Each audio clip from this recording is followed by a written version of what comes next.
Dysmorphology, Module 3, Lecture 4 in the Genetic Series. Development and evolution. During early development, different species look very similar. Homologous structures, even structures in different organs, have a common ancestor. For example, the wing of a bird is similar to the human arm. Similar genes are used in the formation of these structures. Dysmorphism is defined as a morphologic developmental abnormality. This may be seen as a part of a syndrome, or by a single gene change or deletion, or environmental in origin. Here is a diagram showing the critical points in development. One thing I want to point out is the bottom is the last LMP, and that's usually when somebody says they're 5 weeks pregnant or 10 weeks pregnant, they're using last menstrual period. And then there's embryonic weeks, which is on the top. And there's a 2-week difference between them because the first 2 weeks of the last menstrual period are actually times that before the individual gets pregnant.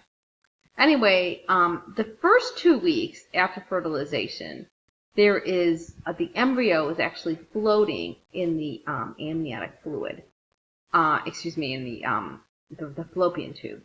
And then right around the time of implantation, you have a lot of critical things. And the darker green is the areas highly sensitive to development or teratogens or other kinds of things that could affect development at that time. And so you have the central nervous system, very critical between 3 and 7-8 weeks, vertebral, heart, eyes, ears, the palate, and external genitalia are a little bit later. So, for instance, when we're talking about teratogens, if somebody came in for their first prenatal visit at 10 weeks or 12 weeks, with regards to folic acid and neural tube defects and other kinds of things, the most critical periods have already ended. So it's the most important time for someone to come in with regards to some of these things is, quite frankly, before they get pregnant. Causes of congenital anomalies. 50% are complex. That means there's genetics, there's environment, it's kind of a combination. 20%, 25% are chromosomal aneuploidies, 20% single gene mutations, and 5%, this little sliver, is environmental. Let's talk about malformations such as a cleft lip and palate. And I like to show this picture of the child before and after repair. It's a recognized dysmorphic feature. The structure did not form correctly. This can either be genetic or environmental, or in most cases, a combination of both.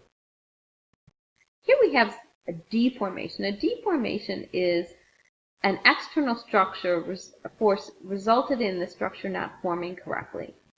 An example is a club foot in a woman with either not enough amniotic fluid, such as the ligahydramnios, fibroid tumors, which are tumors in the uterus that impinge on the space given to the fetus, as well as multiple gestation.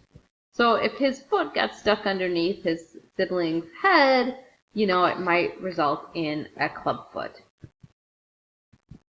Disruption is a birth defect resulting from disruption of a normally formed structure. So the structure formed 100% normal. The genetics were there, the structure formed, and something destroyed it after the fact. In between the amnion and chorion, there's a glue-like substance, and randomly this can rupture into the amniotic sac, and sometimes the baby reaches for it. It can cause swelling on the distal end. It can even result in amputation. It almost looks like a hair, around. Pleiotrophy, a birth defect, results from a single underlying causative agent. A single cause may result in abnormalities in one organ or in different organs because different structures rise at different times during embryonic life. This can either result from a gene or environmental factor. The word syndrome just means a number of congenital anomalies seen together. There can be many causes of syndromes.